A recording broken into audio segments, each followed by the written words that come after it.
जो बीजेपी और संघ का लगातार पिछले 100 साल से रवैया चल रहा है, मैं थोड़ी सी उस पर संक्षिप्त में अपनी बात रखूंगा। संघ और कांग्रेस में मूलतः एक फ़र्क है, और वो फ़र्क ये है कि कहीं ना कहीं संघ जन्म के आधार पे ऊंच नीच में विश्वास करता है, इनइक्वलिटी में विश्वास करता है, असमानता में विश्वास करता है, विषमता में विश्वास करता है। और कांग्रेस शुरू से जब से अस्तित्व में आई है वो समता में विश्वास करती है।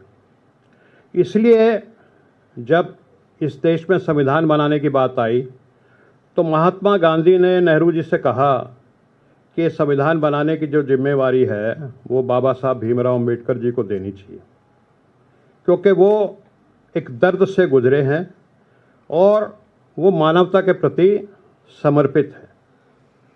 तो उस समय आपको मालूम है कि बाबा साहब भीमराव अंबेडकर जी तो अपनी अलग पार्टी चलाया करते थे, और आज के समय में ये अनथिंकेबल है कि एक पार्टी की सरकार संविधान बनाने का क्रेडिट इतना बड़ा वो दूसरे पार्टी के किसी, चाहे वो कितना भी महान क्यों ना हो, उसको दे।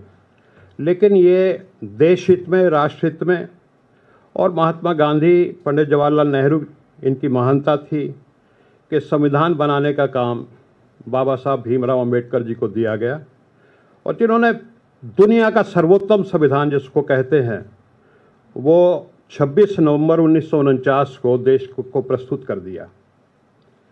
3 या 4 दिन के बाद 30 नवंबर 1949 को संघ का एक मुखपत्र आप सब जानते हैं जिसका नाम है ऑर्गेनाइज़र, उसमें जो उस समय के गुरुजी थे उन्होंने एक एडिटोरियल लिखा और बाबा साहब के संविधान की धज्जियाँ उड़ाने की कोशिश की। उन्होंने कहा कि इसमें भारतीयता नाम की कोई चीज़ नहीं है, और ये संविधान जो है ये मनुस्मृति पे आधारित नहीं है, और हम इसको नहीं स्वीकार करते।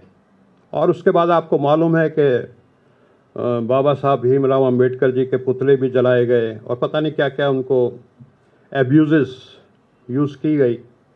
और लगातार तब से लेकर के आज तक आरएसएस इस संविधान में विश्वास नहीं करता, इसको बदलने की कोशिश करता रहता है, और उसके कई जिसको कहते हैं कि उदाहरण हैं। 1993 में जब बीजेपी के अध्यक्ष थे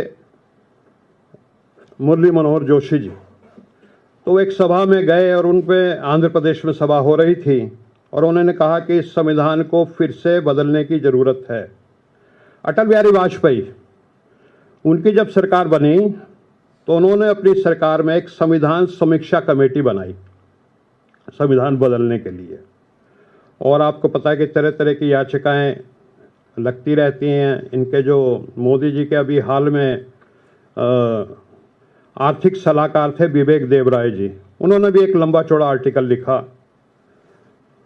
अब संविधान को लागू ना करने का एक मैं बहुत ग्लेरिंग एग्जाम्पल आपके सामने रखने जा रहा हूँ।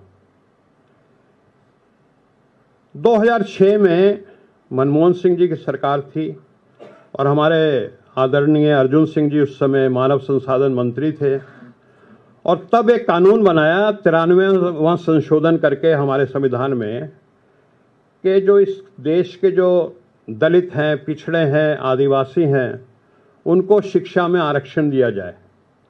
और ये कानून बना कि सरकारी और निजी संस्थान दोनों के लिए।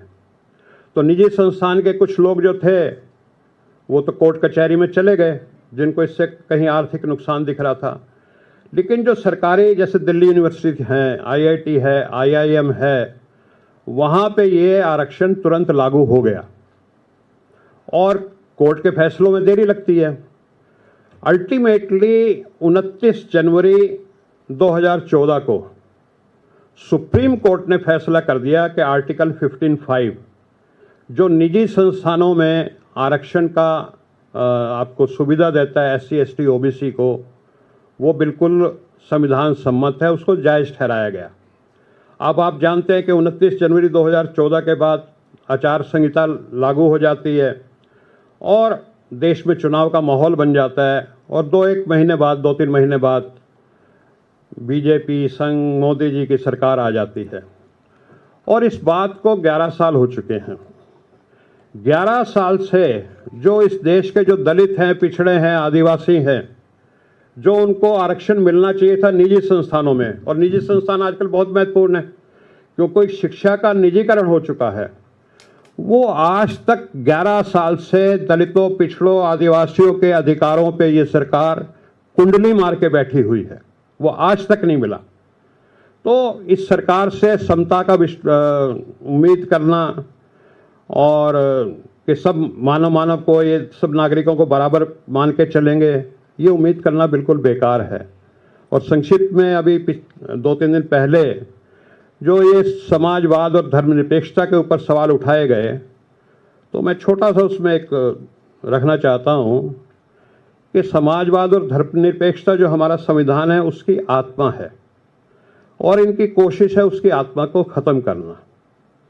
और शहीद आजम भगत सिंह, चंद्रशेखर आज़ाद, अशफाक उल्लाह खान, पंडित राम प्रसाद बिस्मिल, उन्होंने एक संगठन बनाया था जिसका नाम था रिपब्लिकन सोशलिस्ट एसोसिएशन।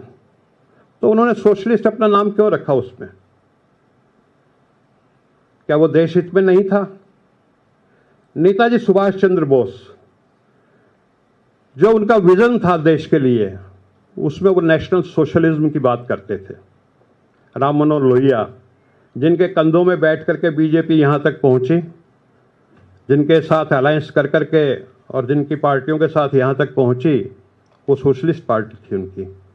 और मैं आखिरी बात ये कहना चाहता हूँ कि होसबोले साहब और पता नहीं कौन कौन बोल रहे हैं, वो सब, उनको अपने पहले घर में झांकना चाहिए। ये वेबसाइट है बीजेपी की, bjp.org, और इसमें उनका एक चैप्टर है, उसका नाम है आवर फिलॉसफी, हमारी विचारधारा, ये जो भी कह लीजिए। और उसमें उन्होंने 5 निष्ठाओं का जिक्र किया है। बहुत अच्छा शब्द है, पंचनिष्ठा। और वो लिखते हैं, in its first convention BJP declared पंच निष्ठास और 5 guiding principles that would guide its political path. और उसमें जो तीसरी निष्ठा उन्होंने लिखी है वो है commitment to Gandhian socialism, bracket में लिखते हैं Gandhian approach to socio economic issues leading to establishment of a समरस समाज फ्री फ्रॉम एक्सप्लॉयटेशन। तो इनकी खुद की वेबसाइट पे सोशलिज्म है, लेकिन वो कहते हैं कि संविधान से सोशलिज्म नहीं होना चाहिए। तो इस विषय पे कभी आगे चल के और लंबी बात करेंगे, लेकिन मैं सिर्फ इतना कहता हूँ कि संविधान की लगातार हत्या की जा रही है, जिसको कहते हैं सलामी कट या Chinese method of killing by 1000 cut. जैसे आपने देखा चुनाव आयोग में चीफ जस्टिस की बजाय अपने ही कैबिनेट का एक मंत्री होगा सदस्य जो उसको डिसाइड करेगा। तो इस तरह की चीज़ों से लगातार इनसे ये उम्मीद करना कि संविधान की रक्षा करेंगे, उसका पालन करेंगे, वो बेकार है। लेकिन इस देश का दलित, पिछड़ा, गरीब, सवर्ण और आदिवासी, वो इस संविधान पे आंच आने नहीं देगा। और कांग्रेस पार्टी इस संविधान को ये बिगाड़ने की कोशिश कर रहे हैं, उसको बिगड़ने नहीं देगी। इतना ही कहना है मुझे। धन्यवाद। जय संविधान।